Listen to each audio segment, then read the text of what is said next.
Let's talk about the greatest teaching from Neville Goddard about the law of assumption to create your reality, to manifest whatever you want in your life.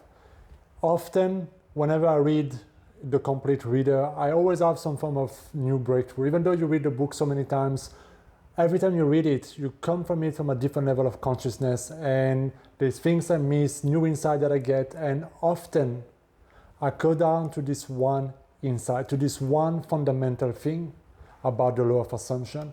And it's not really what you think. It's not about how to use your imagination really to create and manifest what you want, as though Neville Goddard talks a lot about the power of imagination, right? And it's very powerful. But the one thing that I always take on as being the key, the main teaching from the law of assumption and Neville Goddard is to change your inner conversations. And that means not only what you imagine in your mind, because those can also be a form of inner dialogue, inner thoughts that you imagine and so on, but also all those thoughts that you have on autopilot, all those thoughts that are so habitual, that are so ingrained in who you are, in what you do, in the way you see the world, in the way you see people, in the way you see yourself, in the way you see money, and all these kind of things are creating your reality. And if you look at other teachers and other influential people in this area, they'll tell you that you become what you think about most of the time, which is another word, another way of saying mind your thought, mind what's happening, mind the inner conversation, the inner dialogue, the inner self-talk that you have in your mind. Because your subconscious mind is always listening to whatever you're telling yourself. And whatever you keep on telling yourself becomes a belief. Because a belief is nothing more than a thought that you repeated over and over and over again with enough certainty that it became a program, it became true, and it starts then to change your perception of life, which then creates more of the same thought, the same feeling, the same decision, the same action, the same manifestation, the same karmic pattern and cause and effect creating and happening in your life. So although yes, imagination and all those tools and techniques that are in the book and that other people are teaching, I truly believe they all work. But fundamentally, what they all aim to do is to change your state of consciousness, to change the way you relate to yourself, to change your state of being, whichever way you want to frame it. And that always comes down to how do you think? Because your thought leads to how you feel. Whether you imagine something in your mind, whether you have a more of an auditory thought in your mind, it always leads down then to how you feel. And if you feel that way most of the time, that creates your state, and then you can connect the dots. So then the question would be, how do I master the law of assumption? How do I actually master my manifesting power? Is to realize that every thought is creative. That your subconscious mind looks at every single thought that you have and acts on all of them.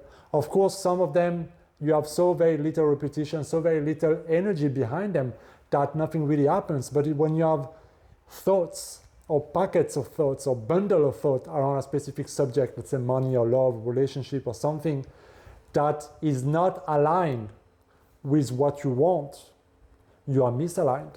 So regardless of your inherent intention or your goal or what you really try to create in your life, if your subconscious mind is observing that the thoughts are taking you this way instead of that way, which might be what you want, your subconscious mind will just act on it. And so you could say that the universe is very fair because life only gives you who you are, your state of being, and it's only reflecting to you what's happening between your own consciousness. And let's be very honest, most of the time we are not aware of what's happening. We are, involved in the 3D and things are happening and things requires our attention, our time, our energy, and we do things. And so even if you do have a meditating routine or imagination routine or affirmation routine or you affirm robotically, whatever, for a big majority of the time, you're busy doing shit, and that's okay because there's a process of becoming aware of who you are. Aware of how you think, aware of what's happening. That's the purpose of meditation, that we can really show you, certain ways you've been focusing, certain ways you've been thinking and feeling and projecting certain things. So you can kind of start to go in a process of being like, oh, is this really true for me? Is this belief in this way of thinking really helping me gain where I want?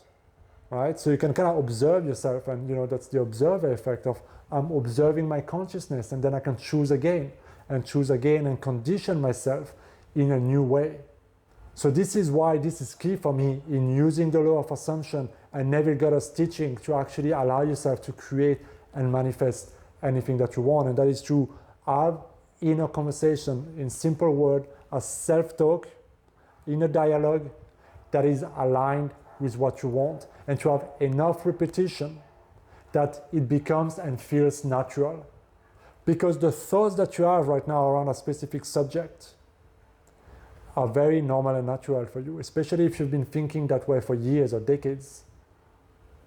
But once you introduce new thoughts, it can feel a little bit weird at first, or it can feel like I need a lot of conscious energy to go back to that kind of thinking way, or I don't even know how to think that way because I've been so accustomed to that way. And this is where it is the most difficult, because when you have conscious control over your mind, it's easy to kind of go back to talking to yourself, thinking from the end, so to speak. But when you get distracted or something doesn't want, or your 3D is reminding you of what's happening, it's easy to go back to the old way.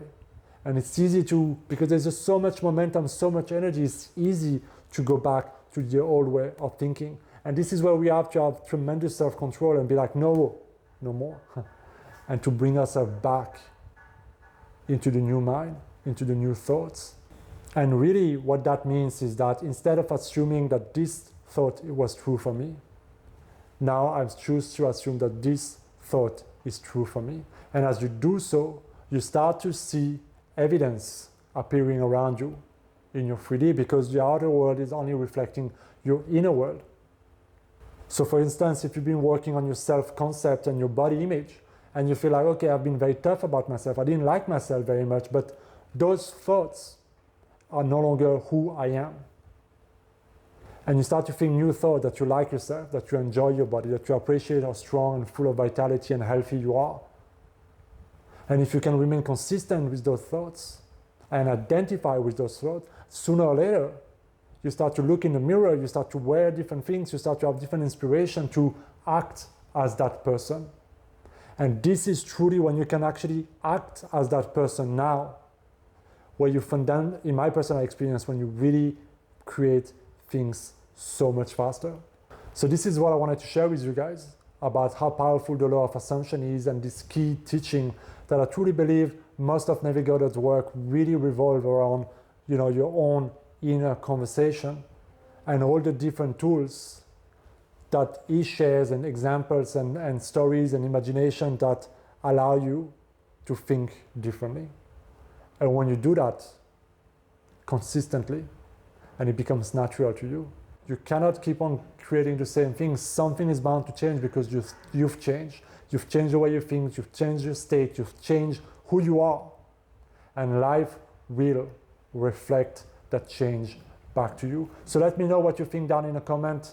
This is my take on Neville Goddard's teaching as I was reading the book again last night. So let me know what you think. As always, take some time to like, share, subscribe if you want to see more videos like this. See you next time.